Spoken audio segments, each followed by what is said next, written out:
Friends అందరికీ నమస్కారం అండి. ఎస్బీఐ అకౌంట్ ఉన్న వారందరికీ మరో కొత్త పథకం అనమాట. 5 ఏళ్లలోనే 10 లక్షలు పొందండి.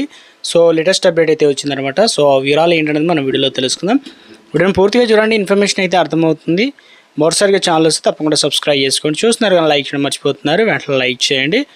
ఎంత కట్టాలి ఏంటి ఇందుకు సంబంధించి లేటెస్ట్ నోటిఫికేషన్ అయితే ఇవ్వడం జరిగిందండి. ఎస్బీఐ అనేగా గుర్తొచ్చేది ప్రభుత్వ రంగ బ్యాంకు. అదేవిధంగా చాలా రకాల పథకాలు అయితే కొత్త పథకాలు తీసుకొస్తుంటారు కదా. అయితే చాలామందికి తెలియదు అనమాట, మ్యూచువల్ ఫండ్స్ ఎందుకు ఎంచుకుంటారు, సరైన ఫండ్ ఎంచుకొని దీర్ఘకాలికంతో ఇక మంచి రిటర్న్స్ అనేది అందుకోవచ్చు అనమాట. ప్రస్తుతం పన్ను ఆదా కోసం సైతం మ్యూచువల్ ఫండ్ అనేది పెట్టుబడి పెడుతున్న వారి సంఖ్య అనేది రోజు రోజుకి పెరిగిపోతుంది అంటున్నారు. ఈక్విటీ లింక్డ్ సేవింగ్స్ స్కీమ్ ద్వారా కూడా ట్యాక్స్ మినహాయింపు పొందవచ్చు అని చెప్తున్నారు. ఈ కేటగిరీలో వచ్చిన ఫండ్లలో స్టేట్ బ్యాంక్ ఆఫ్ ఇండియా అనేది అనుబంధ సంస్థ. సో అదేవిధంగా ప్రముఖ అసెస్ట్ అంటే management company SBI mutual fund అనమాట ఈ కొత్తగా. సో ఇందులో వచ్చేసి ఈఎల్ఎస్ఎస్ స్కీమ్ అనేది అదరగొడుతుంది అనమాట, కొత్త స్కీమ్ సంబంధించి.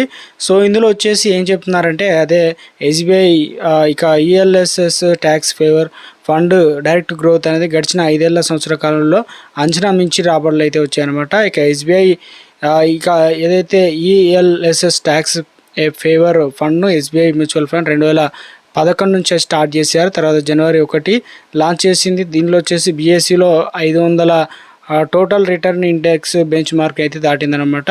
ఇక ఈ ఫండ్ లాంచ్ అయినప్పటి నుంచి చూసుకున్నట్లయితే వార్షిక సగటు వచ్చేసి 15.47% అయితే పర్సంటేజ్ పెరిగినట్టు చెప్తున్నారు. వెరీ హై రిస్క్ ఉంటుందని చెప్పేసి ఎంఎస్సి కూడా పేర్కొంది. ఇది ఒక ఓపెన్ ఎయిడెడ్ సంబంధించి హై రిస్క్, అదేవిధంగా హై రిటర్న్ గ్రేడ్ గల ట్యాక్స్ ఫేవర్ ఫండ్ అంటున్నారు. సో కనీసం పెట్టుబడి అనేది మనం ఎంత పెట్టవచ్చు అన్నమాట. ఈ పథకంలో చేరాలన్నా కనీసం 500 రూపాయలతో స్టార్ట్ చేయొచ్చు అనమాట. 500 రూపాయలు ఉండగా ఆ పైన ఇక 500 చొప్పున ఎంతైనా ఇన్వెస్ట్ చేసుకునే అవకాశం అయితే ఇచ్చారు.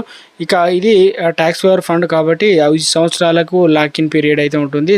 సెక్షన్ 80C ప్రకారం ఏదైతే ప్రతి ఏడాది కూడా 1,50,000 వరకు అయితే పన్ను మినహాయింపు అయితే ఉంటుందన్నమాట. సో ఇక మనం ఒకవేళ కనుక 10,000 రూపాయలు ఎస్ఐ అంటే సిప్ చేసుకోగలిగితే 10 లక్షల రూపాయలు అనేది పొందవచ్చు అనమాట. సో ఇక 5 సంవత్సరాలు దీనికి సంబంధించి ఇక ఎస్ఐపి పైన రాబడులు అందిస్తుంది కాబట్టి, అంటే మార్కును సగటు అంచనా 12% మించి రాబడులు అందిస్తుంది. కాసుల వర్షం కురిపిస్తుంది అనమాట.